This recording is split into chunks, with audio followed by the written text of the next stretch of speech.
Hello and welcome to the PFF Fantasy Football Podcast. I'm your host, Ian Hartitz, and today we continue our Fantasy Files series with a look at Jonathan Taylor. I will say, everybody, if you're a Jonathan Taylor stan and are not open to changing your opinion, I'd appreciate if you let this episode run out so I still get the view, but you might not love everything I have to say. I am being objective, though, and I fully realize Jonathan Taylor is a fantastic real-life and fantasy running back. I mean, the guy just finished as a PPR RB6 behind only Alvin Kamara, Dalvin Cook, Derrick Henry, David Montgomery, and Aaron Jones. And come on, he ran for the sixth most freaking rushing yards in college football history at Wisconsin. You know, I saw my Buckeyes shut him down one time, and I thought he wasn't all that. Then goes, for well over 100 yards in the Big Ten championship game, looking like the best player on the field at times. So I fully understand that this dude deserves to be one of those rare running backs where the term generational, which usually annoys the piss out of me. Hey, with Jonathan Taylor coming out, if he's not, in your top tier prospect, I'm not really sure who is. So with all that said, I just don't think his 2020 season was quite as dominant as a lot of people thought from start to finish, because, 1,468 total yards, 12 touchdowns. That's awesome.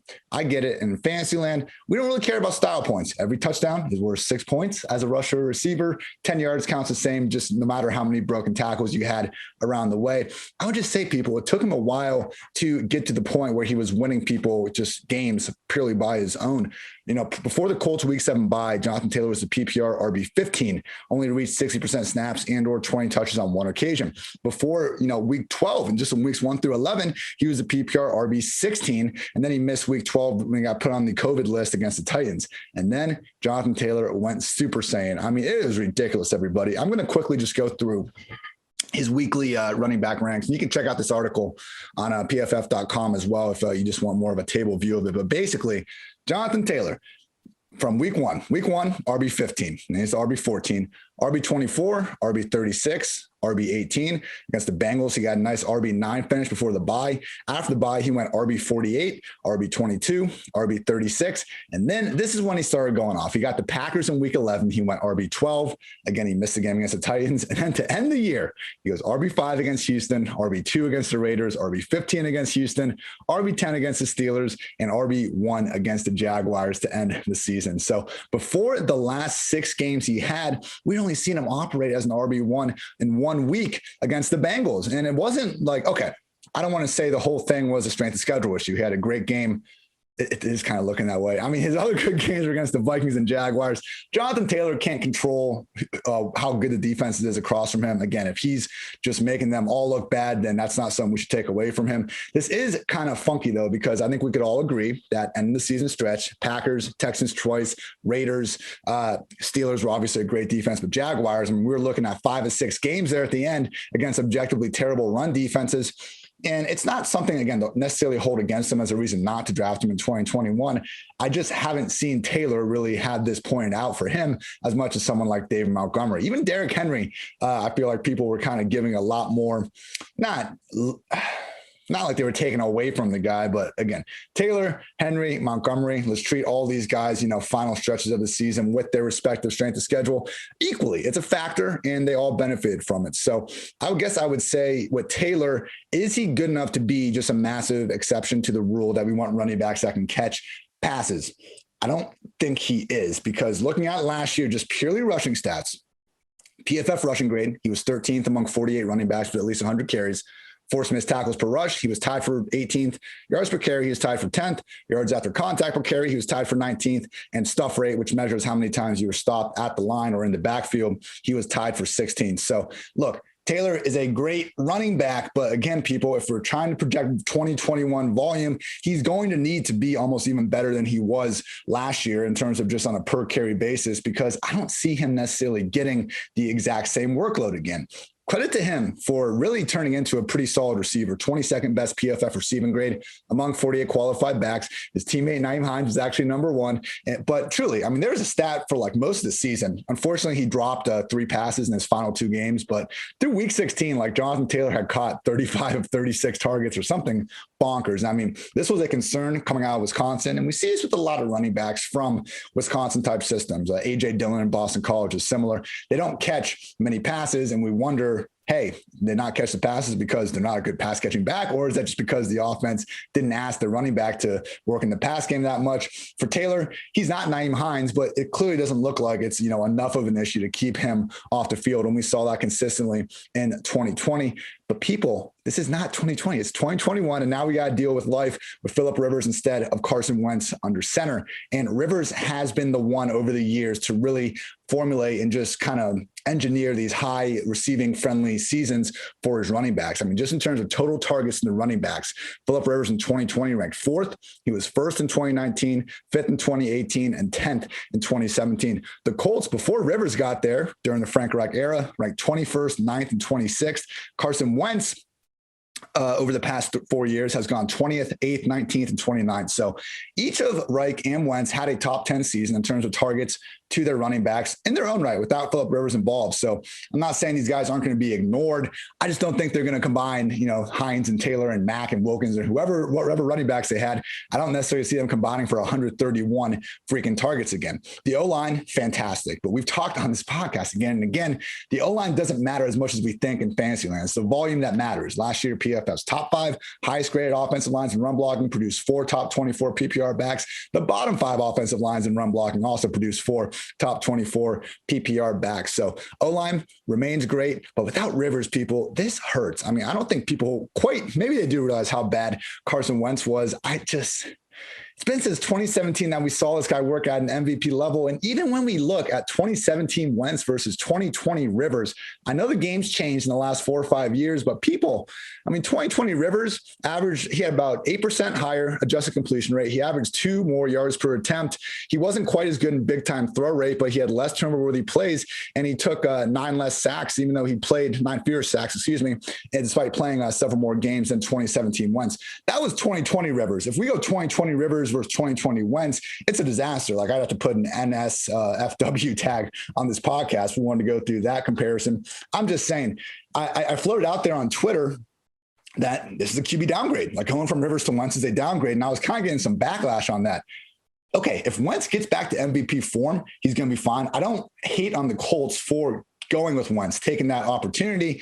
We just don't really have much evidence of first-round quarterbacks failing to get a second contract from their, failing to play at least 6 years with their original team and then going elsewhere and thriving. The whole change of scenery storyline, it just doesn't add up in real life. Here are the first round QBs that failed to play at least 6 seasons with the team that drafted them since 2010.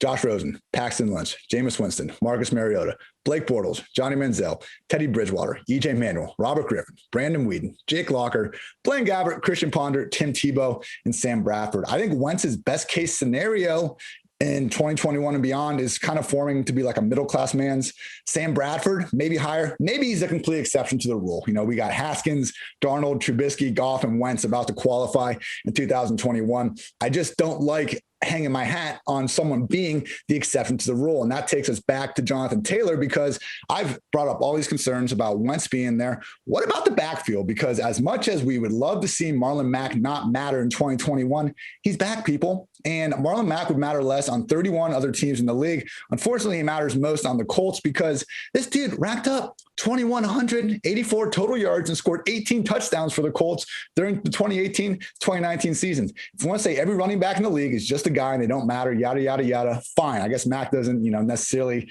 separate himself from the pack. But this dude was not just someone that was a starter on like an awful rushing game. He was legit. And this guy is shifty, and clearly Frank Reich and company love him. So that's before Nyheim Hines. Last year, PPR RB 18. I don't think he's going to take much of a step back. I mean, the issue, people, it's not just the Jonathan Taylor show. Nyheim Hines is absolutely going to be involved. And I would be very surprised if we don't see Mack and or Wilkins carve this out into a 3 RB system. This is not to say that Taylor will not lead the Colts in yards, touches out of the backfield. He is their lead running back. I know that. The problem is almost every backfield is a committee these days. Taylor is not one of the few exceptions where he's the only back, because even in a best case scenario where Mack and Wilkins just aren't even involved, we still had Nyheim Hines catching those passes. That's why guys like Cam Akers, guys like Joe Mixon, I've been more on them than Taylor, just because of this opportunity. We need Taylor to be a Derrick Henry exception to the rule in order to overcome his lack of touches. So one cool study I've been doing just to basically try to make sure we aren't ranking guys too far ahead of what their volume situation looks like, because I understand, sometimes I think I'm almost too much of a slave to volume. Like, efficiency matters. Your offense matters. I just think it's a good way to check what you're doing. And with that in mind, last season, one target was equal to about 2.5 rush attempts for NFL running backs in terms of PPR points earned per carry and per target. So using that, I took our PFF 2021 projections, applied, the expected points per carry and target to get this fantasy opportunity score for all the running backs. Jonathan Taylor comes in 13th, people. I mean, he is behind McCaffrey, Cook, Barkley, Zeke, Kamara, Eckler, Mixon, Aaron Jones, Najee, Derrick Henry, DeAndre Swift, Cam Akers. Like, I'm not ranking Jonathan Taylor 13th. I have him a little bit higher. I'm just saying, in terms of raw opportunity, we are betting awfully hard on Jonathan Taylor to be an exception to the idea that we want to target pass catching running backs in full point per reception formats. And when we're going from Phillip Rivers to Carson Wentz, I'm not so happy about taking that leap of faith. I mean, it took a long time last year for Taylor to turn into the monster that I think a lot of you probably remember more fondly in the final few weeks of the year. I mean, some of the freaking just people freaking out about the plays he finally did make. It was getting nauseating a little bit, guys. I mean, there was that one 39-yard touchdown against it was against the Texans, I believe. Like, it was 4th and 1. The Texans brought a blitz. They literally did not cover Jonathan Taylor. Phillip Rivers recognizes it, gets the ball Taylor in the flat. He runs untouched 39 yards in the end zone. And next day, people were just going, "Oh my gosh, look how big and athletic this guy is in space." He had some great runs, particularly against the Raiders and Jaguars to end the year, where he was making a linebacker missing the hole, exploding to the end zone. He is a freak in terms of just size, speed, ability. At the same time, people, Jonathan Taylor forced 8 total missed tackles as a rusher in weeks 1 through 10, compared to 37 during his final 7 games through the playoffs. This wasn't an instance of this guy looking like a world beater in the first 10 weeks, and we were just like, how come he isn't getting more touches? It was a lot closer between Hines, Wilkins, and Taylor than I think a lot of people want to remember. So that takes me to our PFF Lilly stat for Jonathan Taylor, and that is that last season, Nyheim Hines, Jordan Wilkins, and Marlon Mack combined to outsnap Jonathan Taylor 585 to 511, as well as rack up more carries and targets than Taylor, 272 to 271. I understand that the last 7 games of the year, Jonathan Taylor's show. We did see at the end of the year, Jordan Wilkins hit the COVID list. And again, Mack was only available for 11 snaps all season long. Unfortunately, I just think Taylor isn't going to have quite as much of a 300 touch upside as a lot of others do. So he's my PPR RB12. He has an ADP as the RB7 at Underdog and Fantasy Football Calculator. I just don't think that we should be betting on him to, again, be the exception to the rule that we're looking for 3 down running backs. I'm not going to fault anyone for putting Cam Akers or Joe Mixon behind Taylor. And hey, this is just for full point per reception scoring. If we're going half or God forbid standard, I get rising him up there. Like, put him above Aaron Jones. He's top 6 territory in just standard scoring. I'm not doubting that. I just think that, again, the game we play in fantasy football, if you guys listen to my podcast with Mike Davis from last Monday, he did not know, he has not played fantasy football. And I told him how you get 1 point for reception, same as you get for picking up 10 rushing or receiving yards. He thought it was messed up as well. So not alone on that, but it's the game we play. And because of that, I'm forced to be lower on Taylor than most. And I know I'm going to get slandered for some of these quotes and, my article about it. They're on social media, but I'm trying to help out. I'm trying to be as objective as possible with these guys.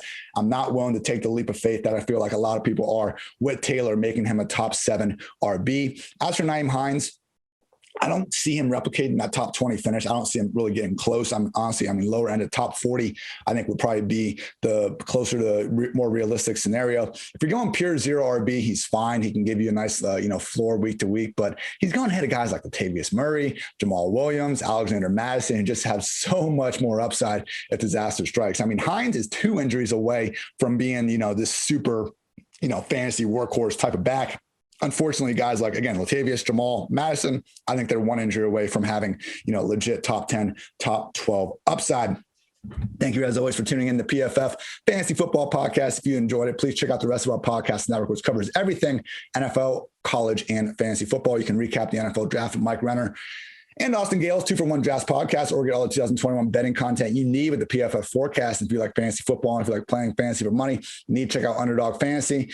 Best Ball, you guys know what Best Ball is by now. Go to Underdog Fantasy, deposit $10 using promo code PFF. Get a free PFF Edge annual subscription. That's promo code PFF. Draft now at Underdog Fantasy. All right, people, last thing I want to get off my chest before we get out of here. Modified Zero RB is a stupid name. If you've been on fantasy football Twitter, hopefully you've kind of picked up on some of this discussion going on.